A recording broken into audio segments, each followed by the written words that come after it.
Box office దగ్గర శుక్రవారం భారీ లెవెల్లో రిలీజ్ కి సిద్ధమవుతున్న యంగ్ టైగర్ ఎన్టీఆర్ కొరటాల శివల క్రేజీ కాంబినేషన్ లో రూపొందిన pan India movie Devara part 1 grand గా రిలీజ్ ను దక్కించుకోబోతుంది.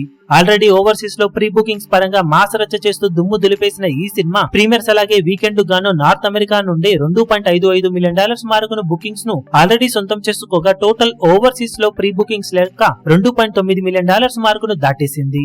ఇక ఇండియాలో కూడా సినిమా బుకింగ్స్ లిమిటెడ్ థియేటర్స్ లో ఓపెన్ అయ్యాయి. కర్ణాటకలో అలాగే ఇతర చోట్ల బుకింగ్స్ ఇప్పుడిప్పుడే స్టార్ట్ అవ్వగా ఓవరాల్ గా ఇప్పటి వరకు జరిగిన బుకింగ్స్ తో కలుపుకొని ఇండియా ఓవర్సీస్ లో కలిపి సినిమాకు టోటల్ గ్రాండ్ బుకింగ్స్ 29 కోట్లకు పైగానే గ్రాస్ బుకింగ్స్ ను దక్కించుకుంది ఈ సినిమా. అందులో మొదటి రోజు గాను జరిగిన గ్రాస్ బుకింగ్స్ 25 కోట్లకు పైగా ఉండటం విశేషం. ఇక అసలు సిసలు తెలుగు రాష్ట్రాలలో ఫుల్ బుకింగ్స్ ఓపెన్ ఇప్పుడిప్పుడే అవుతూ ఉండగా బుకింగ్స్ జోరు జెట్ స్పీడ్ తో రచ్చలేపడం ఖాయమని చెప్పాలి.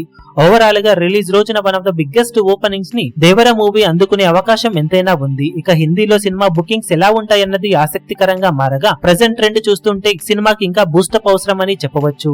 మేకర్స్ మరికొన్ని ప్రమోషనల్ కార్యక్రమాలు చేపట్టబోతూ ఉండగా అవి అనుకున్నట్లు వర్కౌట్ అయితే సినిమా బాక్సాఫీస్ దగ్గర హిందీలో కూడా సాలిడ్ గా స్టార్ట్ ను దక్కించుకునే అవకాశం ఉంది. ఓవరాల్ గా వరల్డ్ వైడ్ గా సినిమా హిందీలో అనుకున్న రేంజ్ లో జోరు చూపెడితే ఫస్ట్ డే ఎస్టిమేషన్స్ అంచనాలను కూడా మించిపోయే రేంజ్ ఓపెనింగ్స్ ని సాధించే ఛాన్సెస్ ఉన్నాయి. ఈ వీడియో మీకు నచ్చినట్లయితే లైక్ చేయండి, షేర్ చేయండి, ఛానల్ ను సబ్స్క్రైబ్ చేయడం మాత్రం మరవకండి. ఏ చిన్న అప్డేట్ ను మిస్ అవ్వకూడదు అనుకుంటే బెల్ ఐకాన్ ను ప్రెస్ చేయండి.